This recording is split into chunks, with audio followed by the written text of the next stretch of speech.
After the poop heist disaster, you'd think Karen would finally understand her place in the universe. But no. When a Karen loses a battle, she doesn't retreat. She doubles down with a bigger, stupider plan.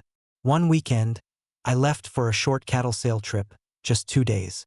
Everything was quiet. My ranch hands stayed on the far side working the north grazing zone. I figured even Karen couldn't cause chaos in 48 hours. I underestimated her ability to ruin lives quickly. On Sunday morning, driving back early, I noticed something strange from the highway. A huge metal building where my old barn used to be. My heart dropped. I floored it down the ranch road and nearly choked when I turned the corner. The HOA had bulldozed my barn, and in its place, they were proudly finishing construction on a shiny, industrial warehouse.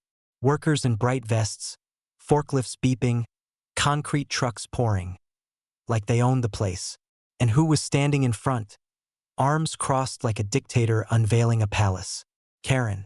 She saw me and smirked like a villain at the end of Act 1. "Oh, you're back," she said sweetly enough to rot teeth. "We voted.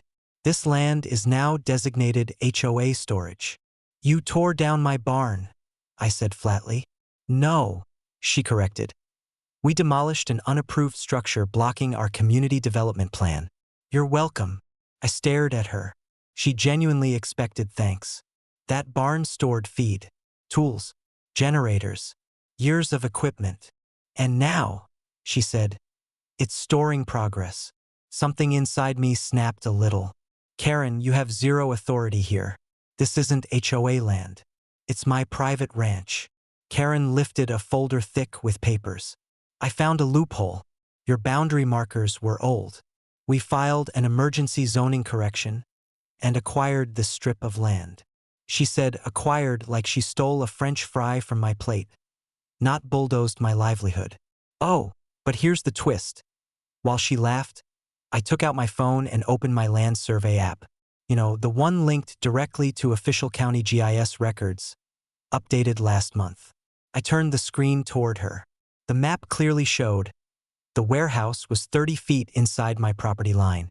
Karen's face fell into a frown so deep it could have been a canyon.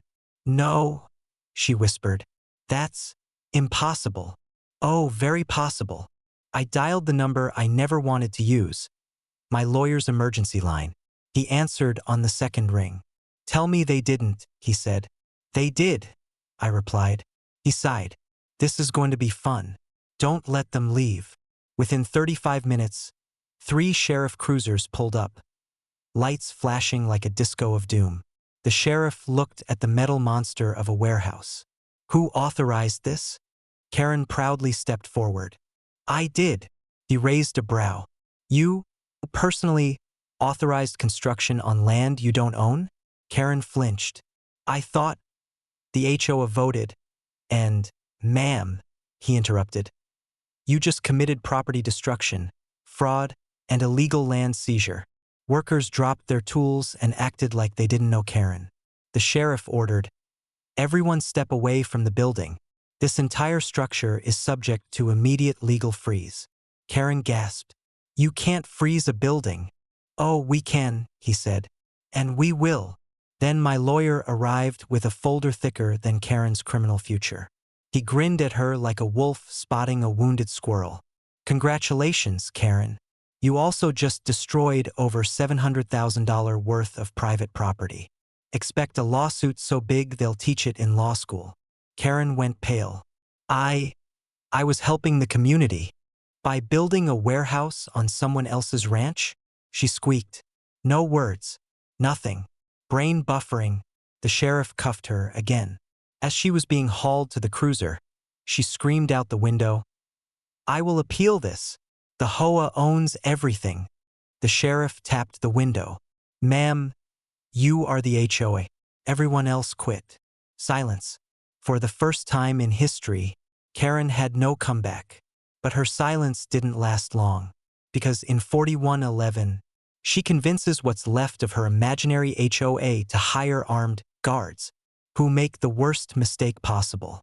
They draw a gun on my daughter, who just so happens to be a retired Delta Force operator. Smiling face with horns.